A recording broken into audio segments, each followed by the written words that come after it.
number of hospitalizations, everything we watch all day on TV is all a function of our actions, right? There is no predetermined result here. It is a result of our actions, period. You tell me what New Yorkers do today, I will tell you the infection rate tomorrow. It's a direct result. We are in a place now where there is a bad synergy. People are talking about Thanksgiving, what's going to happen by Thanksgiving. It's not just about Thanksgiving. There is a sense of COVID fatigue, they call it. We're social beings. We enjoy other beings. Isolation is depressing. COVID fatigue, I don't want to do this anymore. Well, there's a vaccine. It's over. There's a vaccine. Seize anything you can as a rationalization. There's a vaccine, we're going to get it in a few weeks, I don't have to worry about it. You put that together with the fact that the cases are already on the increase. And we are now coming into the high social season. Thanksgiving, Christmas, it's the high social season. Social activity goes way up in this season. That is a bad combination. And it is always the combination of events that creates the major issues. This is a toxic cocktail of dynamics and facts. First, we are already in a bad period. Before you get to Thanksgiving, we are already in a bad period. The last 3 weeks, the number of hospitalizations has gone from 1,200 to 2,700. That is a 122% increase. Okay? Factor that out for the next 3 weeks. Same rate of increase we've had for the past 3 weeks. Factor out that rate of increase, okay? Forget Thanksgiving, forget everything else. Just factor out the current rate of increase. You know where we are in 3 weeks? 6,000 cases. Do you get that? 6,000 cases by the current rate of increase. That's before we go into 37 days of the highest socialization period of the year. If nothing else affects it, you go up to 6,000 cases if you don't get it down. But you're going into the period of high socialization. You put that rate of increase together with an additional increase from the high level of social activity, that is a dangerous situation. And that is exactly where we are going. And let's make sure we understand the facts. Well, New York State is only a 3% infection rate. It has one of the lowest infection rates in the United States. We're fine. We're fine. We're only at 3%. Yes, you're right. We're only at 3%. Only Vermont, Maine, and Hawaii are lower than us. But that can change in an instant. And remember how we got here. It took a lot of effort and a lot of pain to get to this point. How quickly can we forget what we just went through several months ago? We went to 3%. We got down to 3% because we went through the New York Pause Plan, which had never been done before, required tremendous energy and effort and loss and pain, we were at a 50% infection rate. 50%. And we brought it down from 50% to 1% through a tremendous, unprecedented effort.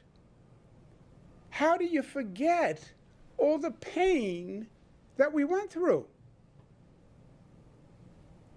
And we have to remember that, because if we're not careful, we will go back there. Do you remember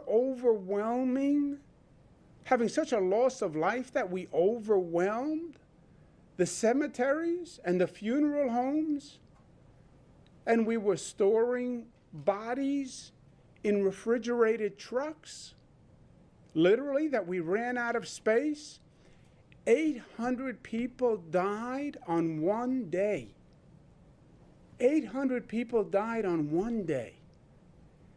The emergency rooms in hospitals were like battle zones. We ran out of cemetery space, and in New York City they were burying people on Hart Island.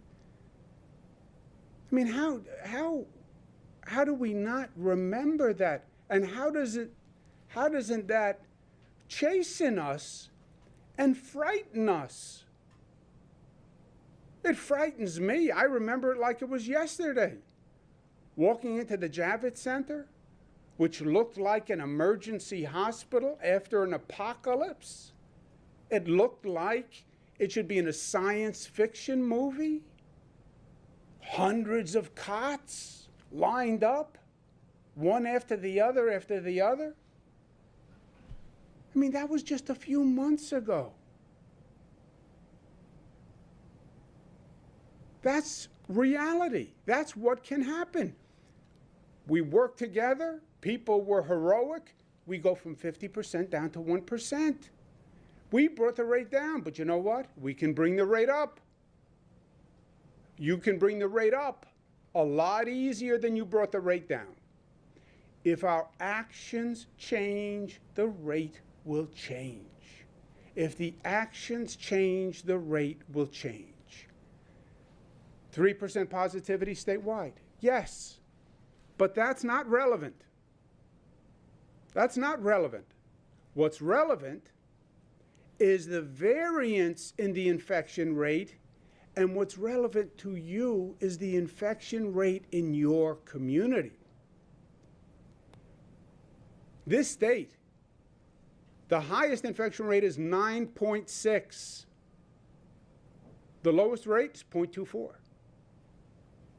Those may as well be different states. They may as well be different countries, by the way. So the question is the infection rate in your community, where your family lives. And there is a wide variety. You look at New York City. Lenox Hill, 0.69. Lowest infection rate in New York City. Yes, but then you have 4% in Astoria. Just a couple of miles away as the crow flies. Brooklyn, 3.6. And then you have Staten Island. Elm Park, 5%. Great Kills, 5.45. Bay Terrace, 5.5. Pottenville, 5.8. That's what you need to know. Long Island, same thing. You go from 1% infection rate in Woodbury to almost 5% in Freeport. That's 5 times the infection rate. Suffolk, you go from 1% in Stony Brook to 5%, 5 times in Hampton Bays. Same thing all across the Hudson Valley. It's the infection rate in your community that matters. And that's why we talk about microclusters. We're looking at the state in terms of communities. You should look at the state in terms of your community. That's where you shop. That's where you say hello to your neighbor. That's where your kids play. That's who your kids play with. Influence your family's behavior and your community's behavior, and be a COVID change agent in your community. Fact 3. The vaccine is here. Happy days. A new therapeutic was just announced. Great. And by the way, it is great news. It is great news. You had an international competition among big pharma companies who could do the first vaccine. By the way, Pfizer, New York company. Regeneron, New York company. Great news. Well, the vaccine is here. The vaccine is going to save us. So I don't have to worry. It is going to be months and months and months before you hit a critical mass on the vaccination. I will wager anyone who wants to wager. It will be at least 6 months before you hit critical mass. The vaccine is not going to be here in time to stop an increasing infection rate.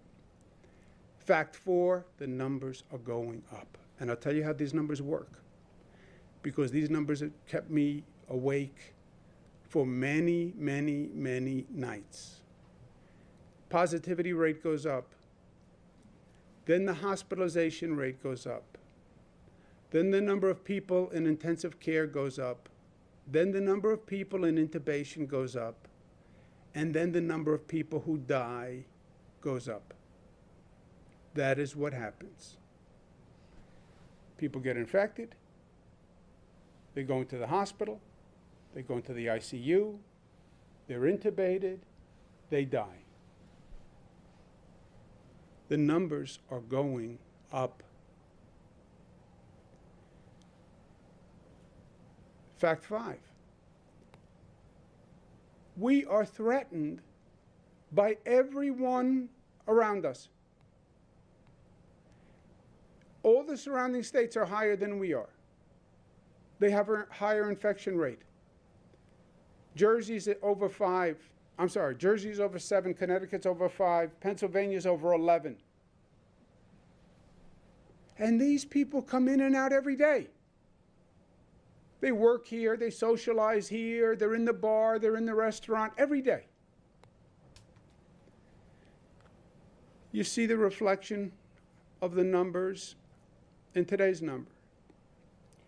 The microcluster areas, 4.4. Statewide without the microclusters, 2.7. With the microclusters, 3.8. That's 190,000 tests. We still test more than any state in the nation, so our data is more solid. 33 people passed away. Hospitalizations up 162.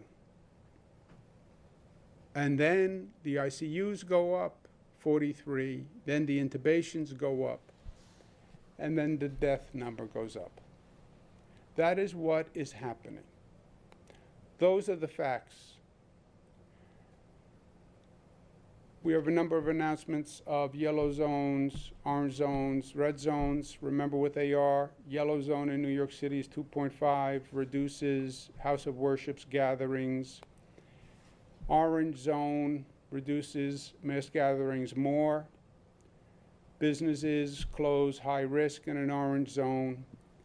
Schools close to clean and test, and then can reopen if they test and the positivity rate is low. Red zone reduces house of worship to 25%. Mass gatherings prohibited. Businesses essential only. Dining takeout only. Schools close, but clean the school, test the school, reopen the school. All the leading thinkers now say K-8 should remain open because it's safer than the local community. Junior high is a different story. New York City, Upper Manhattan is going to become a yellow zone. Basically, the Washington Heights area is 3.3. Staten Island, part is a yellow zone, part is an orange zone. You see in Staten Island, Tottenville, 5.89, Great Kills, 5.5, Yellow Zone, West Brighton, Mariners Cove, Elm Park, etc. Staten Island is a problem. The number of hospitalizations in Staten Island have gone over the last 3 weeks, they've basically tripled, 33 to 91. It's a consequence of action.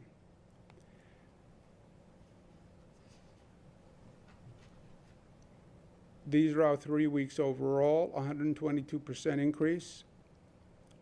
This is where we wind up, 6,047, at the same rate of increase. If Thanksgiving did nothing, if Christmas season did nothing, if we don't bring down the current rate, we go to 6,000.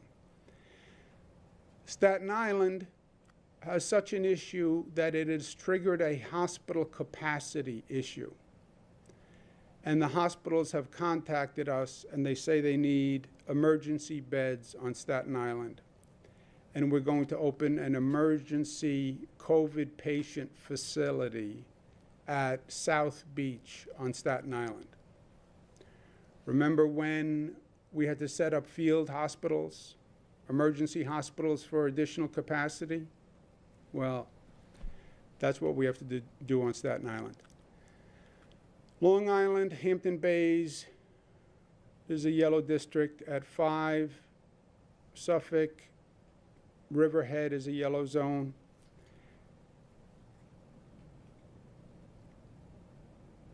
Great Neck and Massapequa Park. Finger Lake, Central New York, parts of Syracuse, Solvay, DeWitt, Lincourt become an orange zone. In Monroe, parts of Rochester, Irondequoit, Brighton become an orange zone.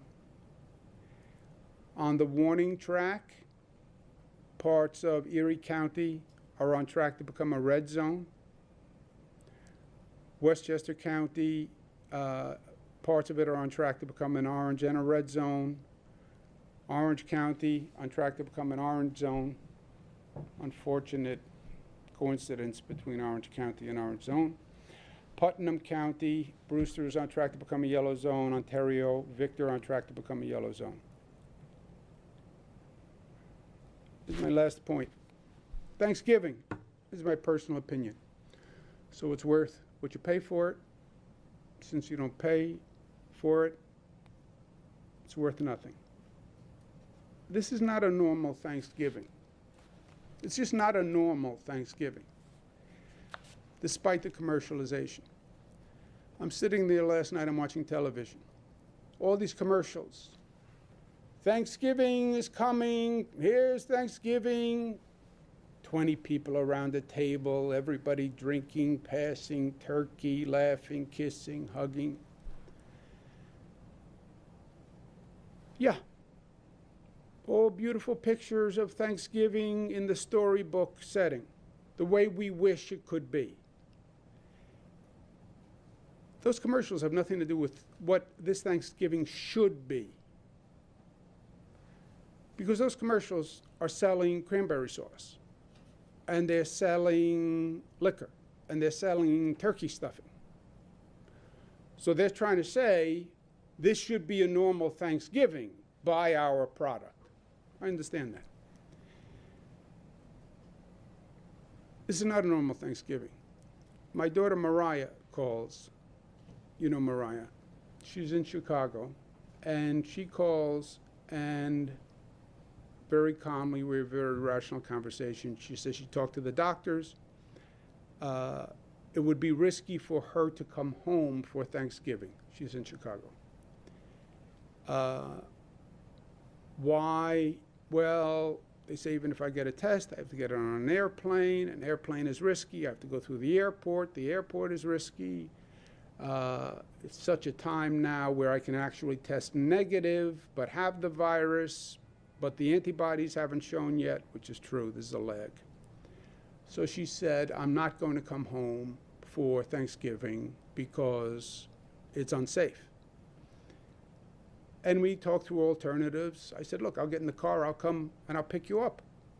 She said, that doesn't make sense. Then we're in a car together for 10 hours, and then I'm there anywhere, I can affect someone else. So we go through all the logic. We decide she's not going to come home for Thanksgiving. And then she starts to cry. And she said, I feel so bad. I feel isolated. I feel trapped. I feel like I was looking forward to seeing you, and I can't get there. And those of you who have children know when your child cries, it kills you, right? You feel pain worse than they feel pain. I hang up the phone. I'm talking to my other daughter, Michaela. I said, boy, Mariah's upset. I don't know what to do. I don't know how to do it. Michaela, who's the baby, but the baby sort of watches everybody else and sometimes has an insight on wisdom. She said, well, this is not a normal Thanksgiving. This is a special Thanksgiving.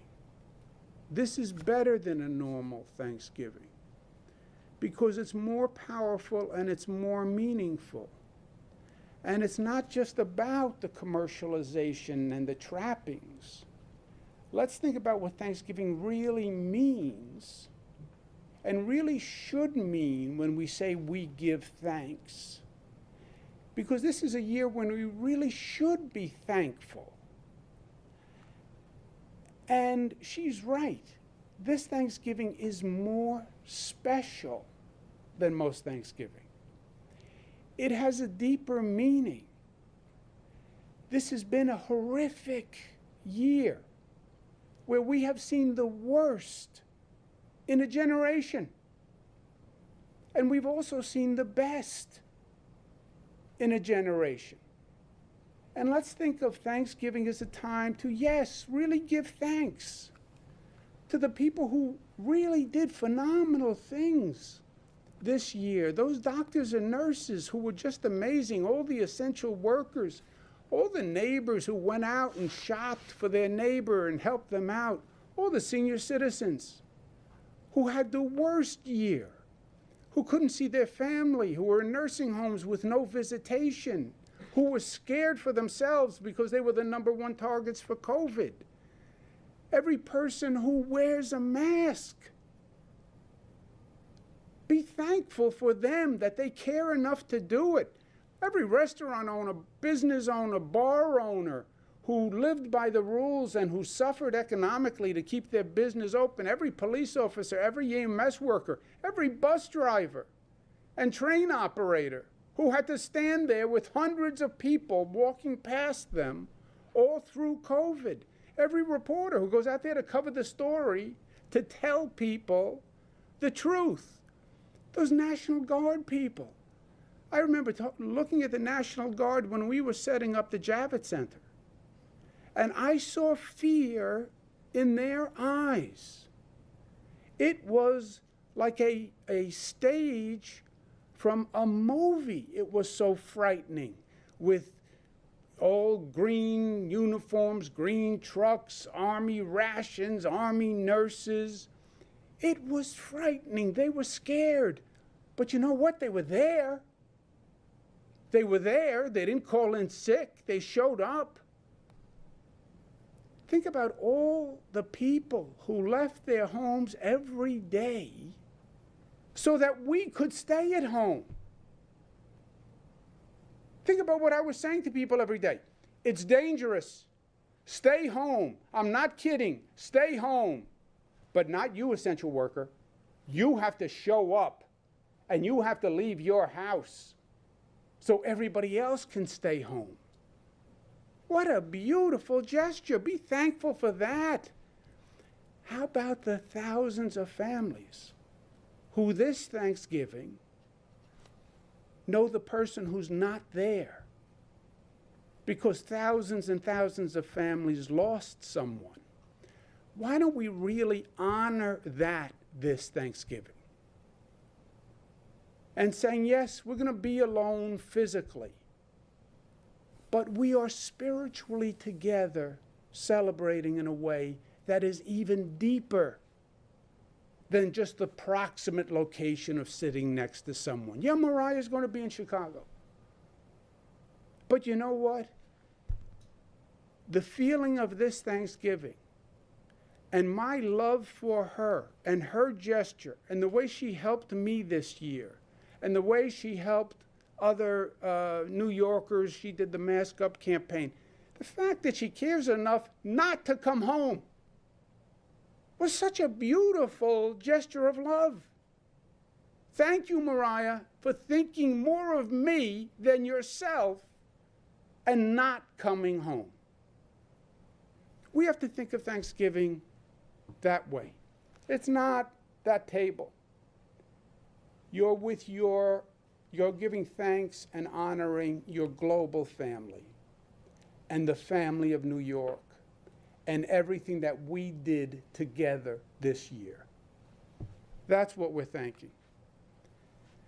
That's what New York tough, smart, united, disciplined, and loving means for this Thanksgiving. It's not a normal Thanksgiving. It's not the traditional Thanksgiving. It's better than that. It's deeper than that. It's more spiritual than that. It's more profound than that.